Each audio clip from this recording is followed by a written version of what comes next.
Hey guys! I've been really excited to work on today's vlog because we had such an incredible time in Wadi Rum, and I really wanted to share with you what our experience was like. Before we get into that, can I ask you for a quick favor? So as you know, I'm a total newbie at this, and I have no idea if these videos are informative, entertaining to people, or if they're even good or bad. So if you have any thoughts at all, please leave me a comment below. I would love to hear your thoughts. Okay, enough of me blabbing. Let's go to Wadi Rum. Good morning from Wadi Rum. Looks like another planet. I'm gonna see the moon. 6 o'clock in the morning. The desert is glowing. Lawrence is just being Lawrence of Arabia, wandering out in the desert. It actually feels like Mars. It really does feel like I don't know if you can understand, if it comes across in the video, but I feel like I should be struggling for air, like there should be no atmosphere. So yesterday we got to Wadi Rum. We met this camp's owner in an area, left our car, and we were picked up with another family. So there were a total of 6 of us, and we all crammed into a Jeep. Didn't really fit because we're all adults. So then he moved 2 of the people onto the roof of the car, and they rode the entire way from the parking lot through the desert to our tent on the roof of the car. So today, we'll be going on a full day tour of Wadi Rum. After breakfast, we rode out in the back of a modified pickup truck with a canopy on top. We were really glad to have this canopy because the desert got really hot during the day, and we saw a lot of other tourists riding in the back of trucks without the canopy, and they were roasting.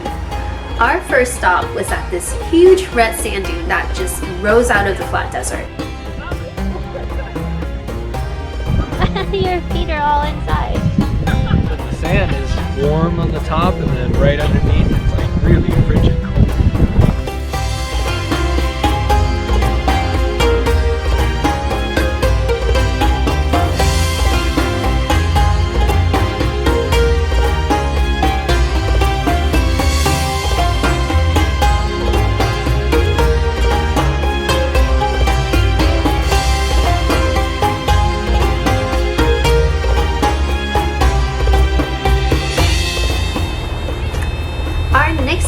A visit to the Kasauli Canyon. This is actually one of the most visited canyons in Wadi Rum Desert.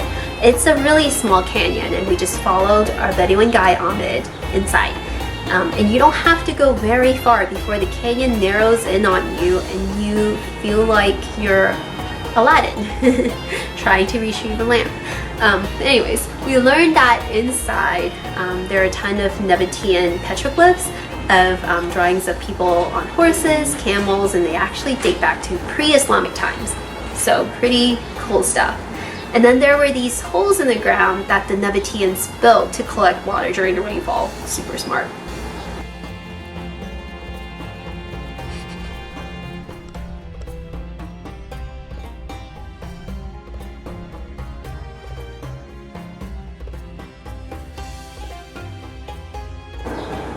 So just outside the canyon, when we came back out, there was a little souvenir shop selling trinkets and drinks.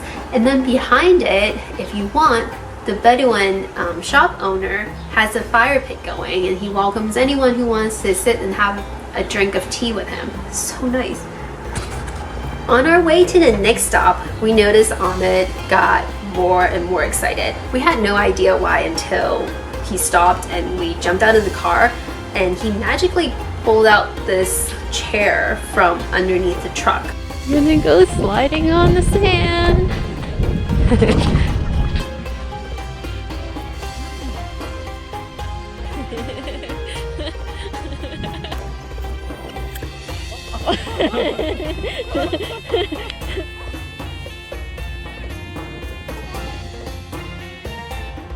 So we had a good laugh.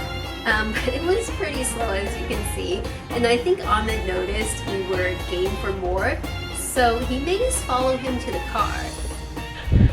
So Ahmed might be playing a joke on me. About to use so many He's hooking up this thing to the back of the car. I hope I don't scrape off skin. So it looks like a sandboard seat, but they pull you with the back of the car. Diesel, black exhaust spewing car. You're gonna get a mouthful of Yalla. Shit. yalla. Oh fuck. What stop? What stop? Ready?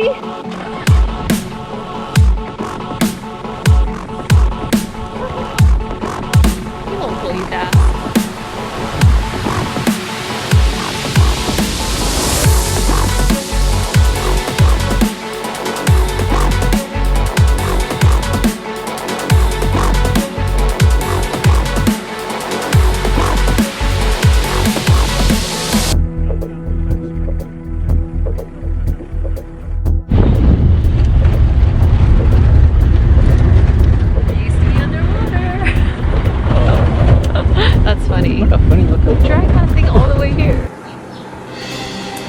So our next stop before lunch is this place called the Umfruth Rock Bridge?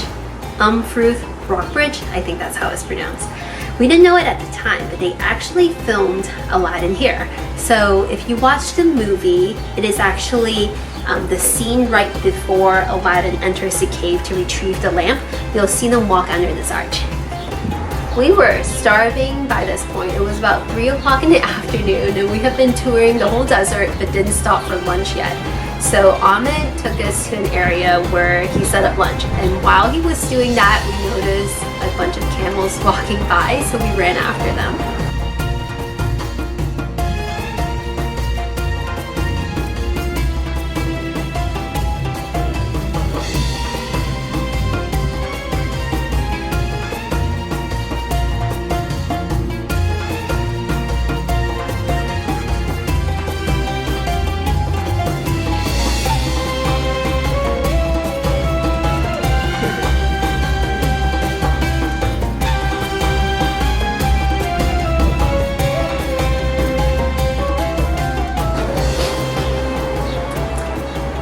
When we got back to Ahmed, we were surprised to see that he had gathered twigs from around the area and made a fire in the middle of the desert. We thought we were just getting sandwiches for lunch, but with his broken English, he tried to communicate to us that he was actually going to cook us a traditional nomadic Bedouin meal. Everything he made was from scratch, and he basically made a stew with tomatoes, onions, peppers, and beans. It was delicious. It took way longer cooking it this way because we had so much trouble controlling the fire. Keep going back to gather more firewood, but it was absolutely delicious, and it was a meal that, it was an experience that we would not easily forget.